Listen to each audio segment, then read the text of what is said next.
And so we take up again our trip through this fascinating book, and I return you and think about the beginning of it all, when in the very first weeks I pointed out to you that the word revelation, I explained that it was in its essence a Greek word, and it means that something is to be uncovered and something is to be revealed. And subsequently we've gone through so many details and so on since then, and in chapter 17 the full development is revealed, and in chapter 18 its final destruction and replacement. This chapter is about a woman, the original ecclesia, who has become a whore, deriving political power from the empire, the beast, and that is what is being revealed. That something is being shown there which really looks in some respects like Jesus, and yet it's not, because it's deriving power from a totally different area. Verse 1 of chapter 17, and there came one of the 7 angels which had the 7 vials, and talked with me, saying unto me, Come hither, I will show unto thee the judgment of the great whore that sitteth upon many waters. So what is going to happen is that there is going to be judgment poured out on that phantom ecclesia, which is saying all the wrong things. And the sign of the waters of verse 1 is interpreted in verse 15 as meaning power over many people. It sitteth upon many waters, the verse says, or the waters are the people. And John is reminded of the great whore or harlot who appeared in chapter 12 verse 1. This false system of Christianity which developed is viewed by God as an adulteress. She's lost the truth and has become in worldly politics and armies rather than trusting in God. John is here now shown another view in the 3rd verse. So he carried me away in the spirit into the wilderness, and I saw a woman sit upon a scarlet-coloured beast, full of names of blasphemy, having 7 heads and 10 horns. Political power. The idea of a woman riding a beast is familiar to John. In Greek mythology, the goddess Europa had been captured and carried away on the back of a bull, which was really the god Zeus. However, the scarlet beast is ridden by the whore, who offers the cup of her mixed wine. What does it mean by mixed wine? It means some of the truth of God and mixed up with error.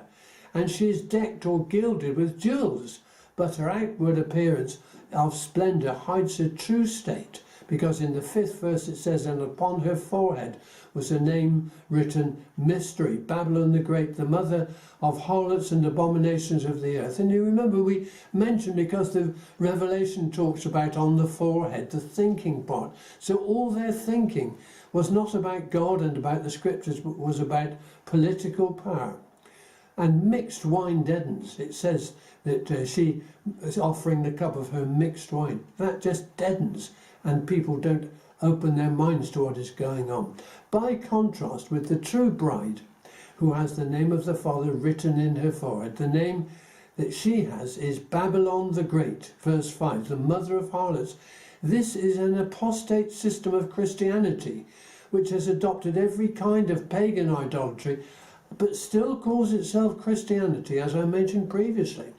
And in the 6th verse of the 17th chapter, And I saw the woman drunken with the blood of the saints, and with the blood of the martyrs of Jesus. And when I saw her, I wondered with great admiration, with great wonder.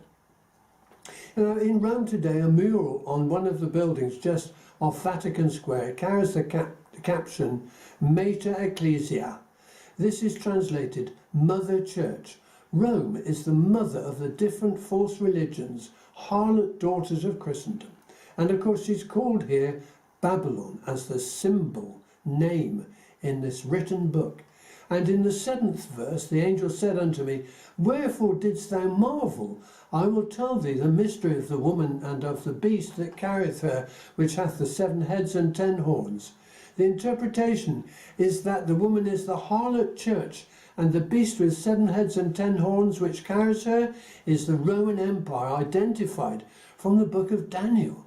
Here is described the 4th beast in Daniel, which was Rome bearing the 10 horns and closely linked to the policies of the church, being ridden by it. A combination between political power and ecclesiastical power, which is already interwoven with man's thoughts. Historically, the papacy ruled in Rome with influence growing until the two-horned lamb beast of the earth emerged as the Holy Roman Empire, and it lasted for 1,000 years until 1806, when it was ended by Napoleon. All of these things are clearly set out in history, and you don't have to read into the book. Very often, if you have a historical book and just look at the flyleaf and what is written there, you can find all of these things without going to great details. It's all on the surface of history. The papacy survived, however, and has gained in strength and political involvement during the 21st century. The future seen by John, the angel explains to him that the origins of the scarlet beast he had just seen was the beast of the sea of the earlier vision of chapter 13.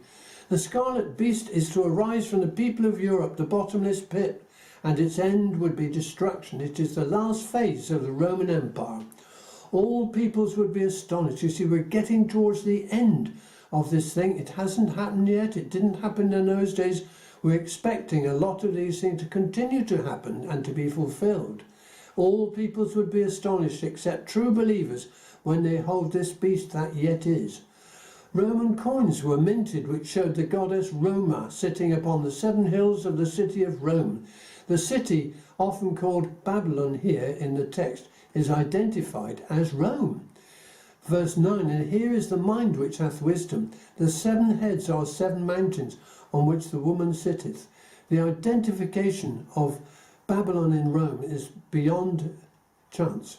And the 11th verse of the 17th chapter, and the beast that was and is not, even he is the 8th and is of the 7, and goeth into perdition. And he saith unto me, John says, the waters which thou sawest where the horse sitteth are peoples and multitudes and nations and tongues. On to Revelation chapter 18. The great city which is called Babylon, which we know as Rome, is to fall. And the 2nd verse of the 18th chapter, and he cried mightily with a strong voice, saying, Babylon is fallen, the great is fallen, and is become the habitation of devils, and the hold of every foul spirit, and a cage of every unclean and hateful bird.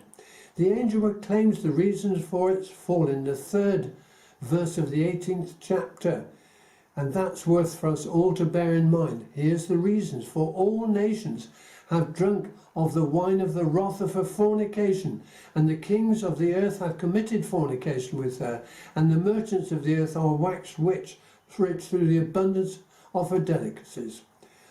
There is first a warning to God's people not to be involved with the calamity. Verse 4, come out of her, my people, that ye be not partaker of her sins. Because what she had done was to turn political the wonderful ideas of the scriptures of truth and turn it into that which man traded in day by day. Then to the kings of the earth who will be greatly damaged. And finally to verse 11, the merchants of the earth, for no man will buy their merchandise anymore. Such will be the fall of when Babylon falls. The chapter describes nothing less than a catastrophe affecting the whole world, which is to come upon this great city, Rome, when it falls, as John is predicting. And in the 21st verse of the 18th chapter, and a mighty angel took up a stone like a great millstone and cast it into the sea, saying, thus with violence shall that great city Babylon be thrown down, and shall be found no more at all. The chapter concludes by summarizing the activities which, with the passing of the great empire, will no longer be present in the earth, from the makers of music of many kinds to the work of the craftsmen, the singing of the bride, the work of the merchants. There will remain a great silence when that great edifice will be removed. And in her, verse 4, was found the blood of prophets and of saints, and of all that was slain upon the earth.